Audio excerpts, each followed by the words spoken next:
शिवाजी महाराजांचा 6 जून 1674 मध्ये राज्याभिषेक झाला। आऊसाहेब होत्या, संभाजी राजे होते, बरोबरीला अनेक सवंगडी होते,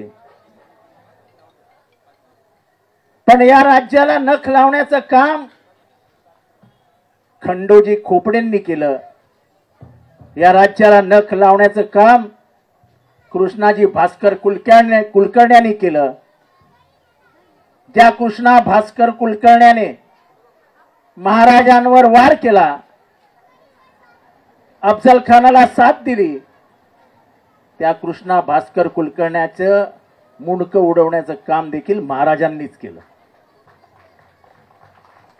ज्या खंडोजी खोपडेने महाराजांशी गद्दारी केली, रयतेच्या नीती नियमांविरुद्ध वागला, तर करण्याचं देखील महाराजांनीच केलं।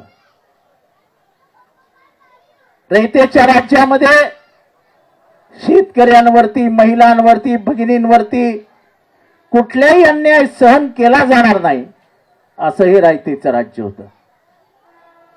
तिथे गद्दारांना क्षमा नव्हती। ज्यांनी ज्यांनी स्वामींची आणि रयतेच्या राज्याशी गद्दारी केली, त्यांना त्यांना शासन करण्याचं काम त्या त्या काळात शंभूंनी केलं, त्या त्या काळात शिवाजी महाराजांनी केलं। पण इतिहास या गद्दारांना लक्षात ठेवतो का? इतिहास खंडोजी खोपडेचा किंवा कृष्णा कुलकर्ण्याचा नाही, इतिहास तानाजी मालुसरेचा आहे। इतिहास अनेक शूर सेनापतींचा आहे,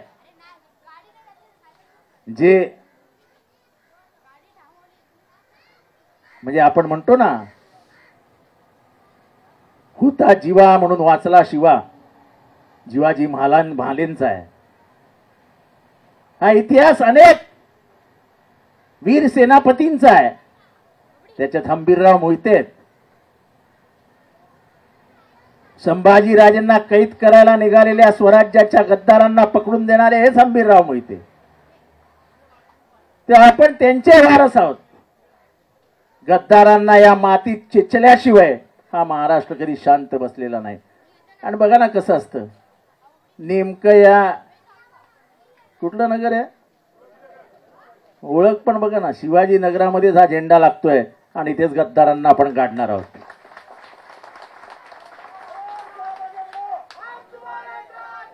लोक विसरत नसतात हो।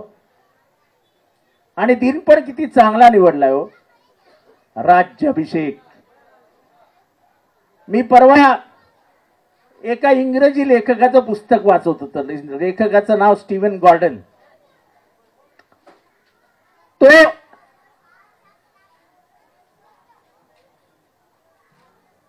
व्हिएतनामच्या युद्धाचा अभ्यास करत होता आणि व्हिएतनामच्या युद्धावरती पुस्तक लिहित होता।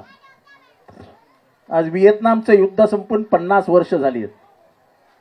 1955 ते 1975 या सालामध्ये व्हिएतनामचं युद्ध झालं। हे युद्ध अमेरिका विरुद्ध व्हिएतनाम झालं आणि एवढूसा छोटूसा देश व्हिएतनाम 20 वर्ष त्यांनी अमेरिकेला झुंजवलं आणि शेवटी अमेरिका काहीही करू शकली नाही।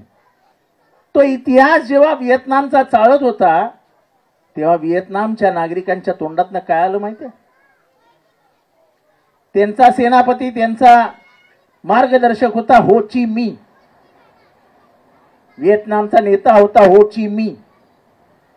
यांनी सांगितलं की आम्ही हे कोणाकडनं शिकलो। तेव्हा त्याला आश्चर्य वाटलं। त्या सगळ्यांनी नाव घेतलं शिवाजी राजेंचं आणि शिवाजी राजेंच्या गनिमी काव्याचं।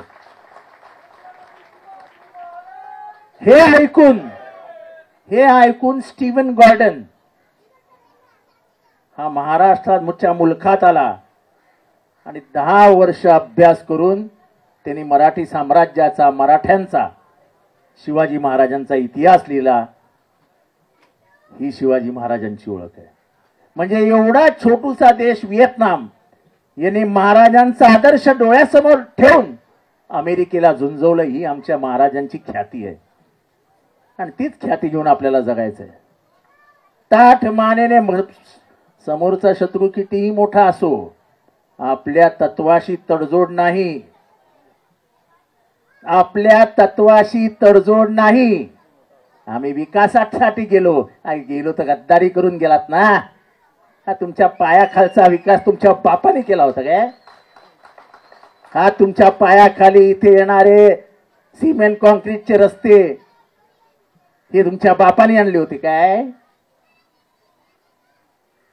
आम्ही विकासासाठी गेलो, विकासासाठी नाही, स्वयं विकासासाठी गेलात. या इथल्या रेल्वे लगतच्या झोपड्या जाण्याची वेळ आली. गेल्या 4 वर्ष या जितेंद्र आव्हाडमुळे अडले आहेत.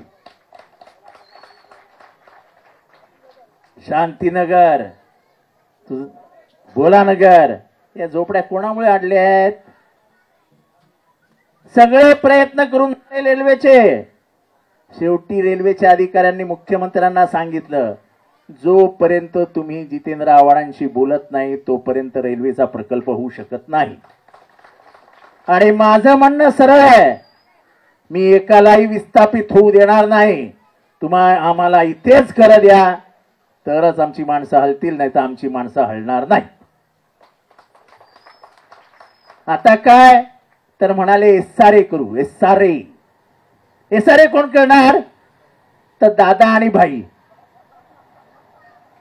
स्वयं विकास नाही, पुनर्विकास.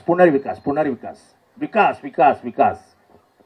अरे बंद करा यार फसवण्याचे धंदे. हे शिवाजी महाराजांनी शिकवलं नव्हतं आम्हाला. महाराजांनी सरळ मार्गी राज्य स्थापन केलं.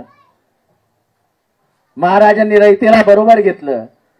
जेव्हा जेव्हा अडचणी आल्या तेव्हा खजिना उघडून मोकळा करून रयतेच्या अडचणी दूर केला. हे महाराज होते. राज्य व्यवस्था स्थापन करत असताना रयतेला अधिकार दिले पाहिजेत, हे पहिल्यांदा राजांनी शिकवलं. याच राज्याभिषेकाला ज्यांनी विरोध केला ते आज सत्तेत आहेत.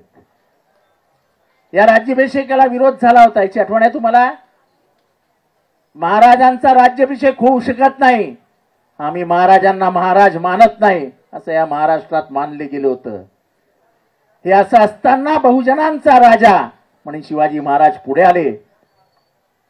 कुणालाही न मानता त्यांनी राज्याभिषेक करून घेतला आणि इतिहासात एक अजरामर राज्य स्थापन केलं. तीच या मराठी माणसांची आणि मराठी मुलकाची ओळख आहे. ती ओळख आपल्याला टिकून ठेवावी लागेल. हा भगवा कुणा एका पक्षाचा नाही, हा मराठी माणसाच्या अस्मितेची, त्यागाची निशाणी आहे. या भगवा म्हणजे त्यागाचा आहे, हा भगवा म्हणजे भक्तीचा आहे, हा भगवा म्हणजे स्वामी निष्ठेचा आहे. हा भगवा तुकाराम महाराजांच्या हातात होता, हा भगवा ज्ञानेश्वर माऊलीच्या हातात होता आणि हाच भगवा मराठी माणसाच्या हृदयावर कोरला गेलाय. तो स्वामी निष्ठेचा भगवा आहे. आणि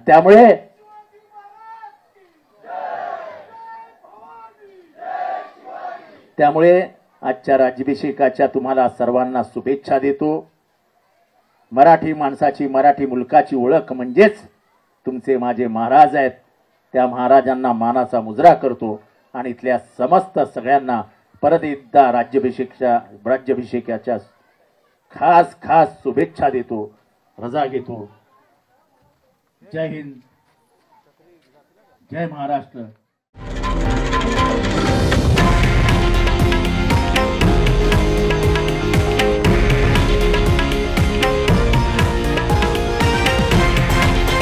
हे आहे देशातील नंबर 1 न्यूज नेटवर्क आणि आपण पाहत आहात TV9 मराठी, एकमेव.